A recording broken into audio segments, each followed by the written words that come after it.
O companheiro consegue fazer como que... Eu sei que o Fanon ele vai fazer uma releitura, por exemplo, da categoria de looping proletariado, né, do Marx. Não necessariamente uma releitura, mas ele vai dar uma função bastante ampla aqui para ele no Terceiro Mundo, tanto que no Condenados à Terra vai ter um determinado momento que ele vai falar que o looping proletariado ele pode ser cooptado tanto pelas forças reacionárias nesse sentido, quanto pelas forças revolucionárias, né, por causa de toda essa questão de serem imediatamente famélicos, né?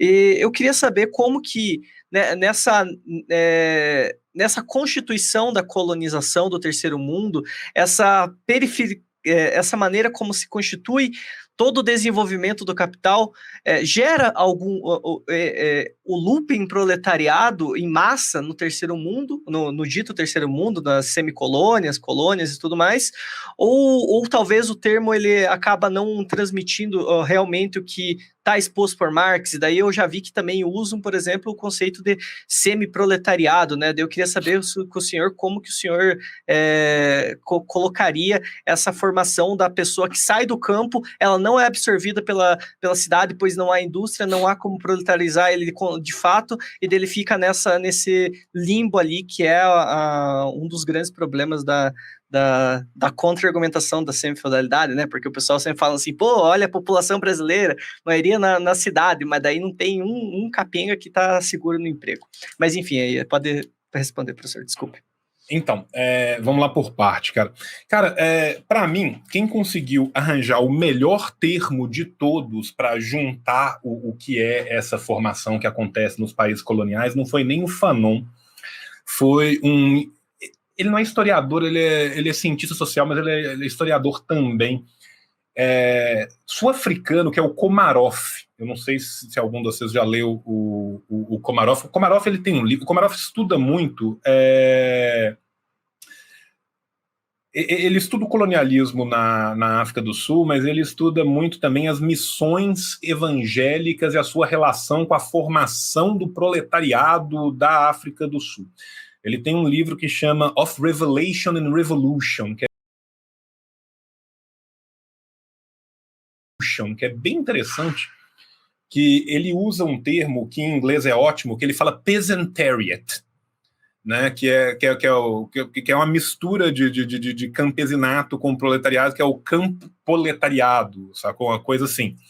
E eu acho esse termo interessante porque ele mostra muito bem o que acontece em certas formações coloniais, semicoloniais e pós-coloniais até depois, isso também acontece. O que acontece? Vamos voltar então para o Fanon. Fanon era um estudioso da realidade argelina, conhecia ela profundamente, né, viveu na Argélia não só durante um bom tempo, mas como viveu de uma forma militante por toda a Argélia adentro e pôde observá-la muito bem. Para além disso, o Fanon fazia parte do conselho editorial do El Mujahid, né? Então a gente tem que lembrar que boa parte dos artigos que nos chegam até nós como Frantz Fanon são artigos do Frantz Fanon e do conselho editorial do El Mujahid. Então, ali dentro do pensamento do Fanon, a gente também tem todo um pensamento da FLN, da Frente de Libertação Nacional Argelina, esta sim composta em sua grande maioria, não por argelinos de coração como o Fanon, mas argelinos de nascimento, pessoas que nasceram, viveram e estavam há gerações lutando na Argélia. A situação dentro da Argélia era tal que a Argélia foi uma colônia de ocupação, né? De fato você teve o settler colonialism, né? Ali na Argélia, os franceses entraram, os pieds noirs, né? E algumas cidades foram eleitas para que se tornassem núcleos maiores. Nessas cidades que foram eleitas para se tornar núcleos maiores, a gente tem que lembrar que isso é um processo de longa duração, que vai começar lá na primeira metade do século XIX, com a primeira tentativa, até ter de fato no final do século XIX isso resolvido, para ter entrado o século XX inteiro disso acontecendo. Mas nessas cidades a gente vai ter a formação de um certo proletariado urbano. Proletariado urbano este que vai ser composto por muitos argelinos que vão ser absorvidos pela sociedade, pela sociabilidade francesa. Esses argelinos absorvidos, que vão ser muito poucos esse proletariado, eles se tornam uma classe um pouco não, considerando o resto da população argelina, ainda mais a população argelina que vivia nas wilaias, né, que viviam ali no interiorzão, naquelas vilas, né, que eles formavam ali, eles tinham uma condição de vida extremamente melhor do que o restante dessas pessoas, e isso tornou eles uma classe menos revolucionária. O proletariado foi bem cooptado na Argélia. O que o Fanon falou é: quem é uma classe verdadeiramente revolucionária na Argélia é o campesinato, as pessoas que estão na Wilaia, as pessoas que estão no interior, porque essas comem o pão que o diabo amassou há 200 anos, e as pessoas que estão nessa coisa desse vai e volta que não estão nem lá nem cá. Esse é o lumpen proletariado argelino. Agora, o que ele falou? Ele falou que o lumpen proletariado argelino era necessariamente revolucionário? Ele falou não. Ele falou que haverá uma disputa na revolução por este lumpen. E este lumpen pender para um lado ou para o outro vai decidir para que lado que a revolução vai ganhar. Por quê? Porque o que acontecia? As pessoas muitas vezes queriam sair da Wilaia e ir para essa cidade, só que existia já um corporativismo daquele proletariado que estava lá, eram sindicalizados e tal, num modelo francês, ou cooptados, que não deixava tanto entrar. Então ficava muitas vezes de acontecer das pessoas tentarem viver na cidade, viverem numa pobreza indigente nas favelas em volta da cidade, voltarem para o campo, ou irem na cidade, conseguir um trabalho parcial durante um tempo e voltar.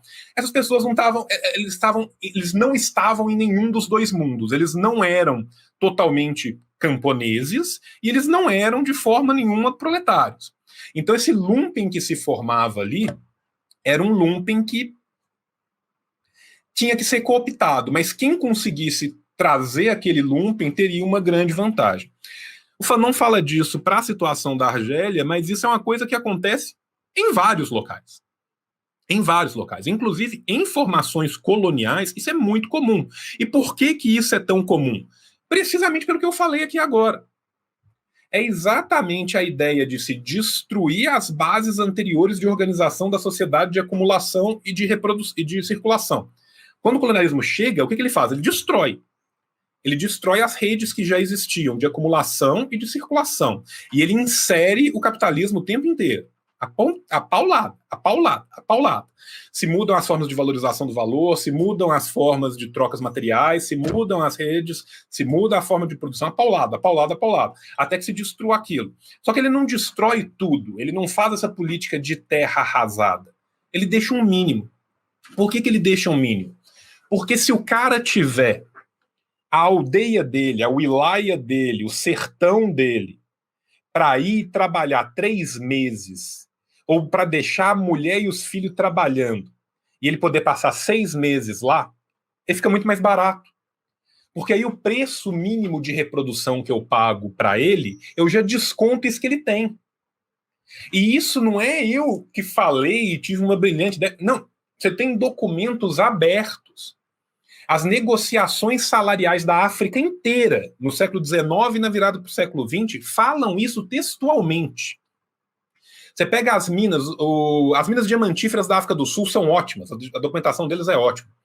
Porque os caras começam a brigar pelo salário e falam: o salário é uma unha de fome, nós estamos morrendo de fome, nós viemos da casa do caralho, caminhamos o Caru inteiro, viemos a pé para essa porra. Nós estamos morrendo de fome aqui. Aí o cara fala: estamos morrendo de... O salário é baixo, mas você tem em casa, né?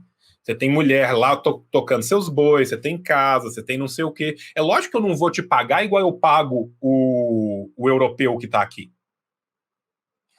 O é lógico que eu não vou te pagar como eu pago o europeu é mostrando que existe uma clivagem gigantesca entre o proletário europeu, mesmo que seja transplantado, que ele vai viver como europeu, né? O proletário ele é pobre, fudido e tem mais que tomar no cu. Mas o proletário europeu toma menos. O proletário europeu que vai trabalhar na África do Sul, nessa hora, ele é reconhecido como um europeu. Ele tem casa para manter, ele tem filhos para educar. Ele tem sua branquitude para manter. Ele é branco, ele precisa de ter educação para seus filhos. Você já tem boi. Você já tem uma comidinha lá. Tudo que eu preciso é que você não caia morto enquanto você trabalha. Então, assim, tem essa coisa que perpassa todo toda a questão colonial como um todo. Então, assim, isso nos mostra que quando a gente fala... E não é a gente, não. Marx está falando ali. Começo do capítulo, Marx fala de formas residuais. Né? É exatamente essa ideia de não existir capitalismo puro, é isso. Né? Então, assim, e às vezes a gente está falando do Marx e aí a gente fala assim, porra, 1860, cara, tem tempo pra caralho. Aí a gente pensa assim, não, mas João falou depois do colonialismo. Ah, mas 1900 e pouco. Ele tá falando de África do Sul em 1900 e pouco.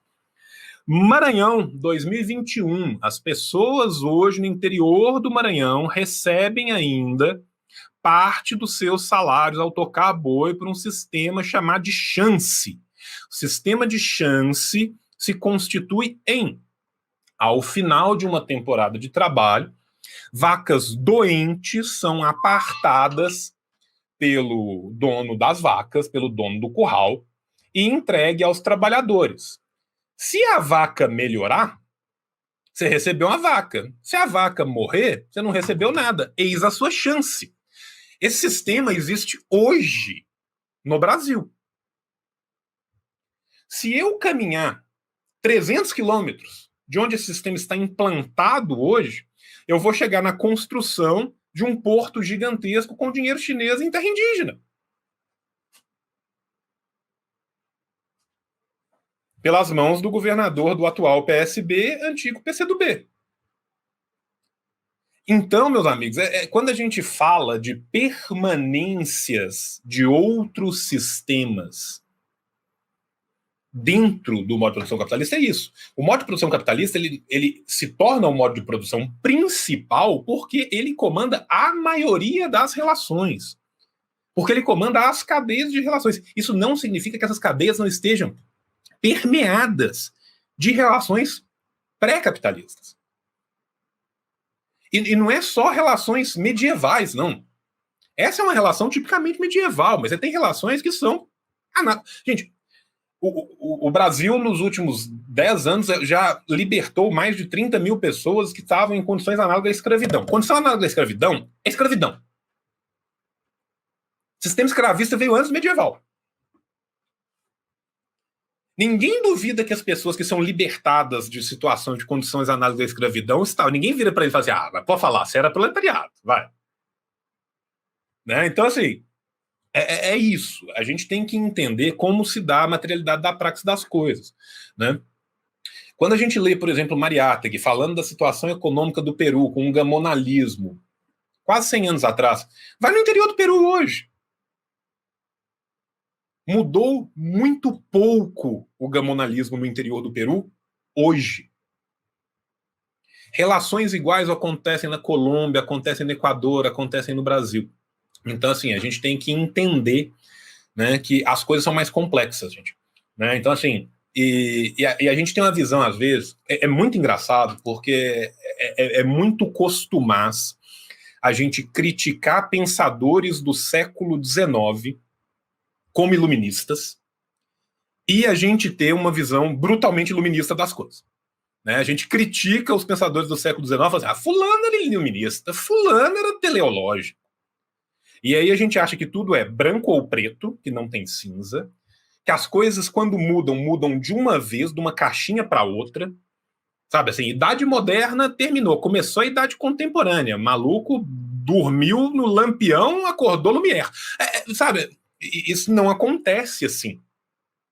Né? Então, assim, existem mais clivagens do que isso, e é importante que a gente estude elas para a gente conhecer melhor a nossa realidade.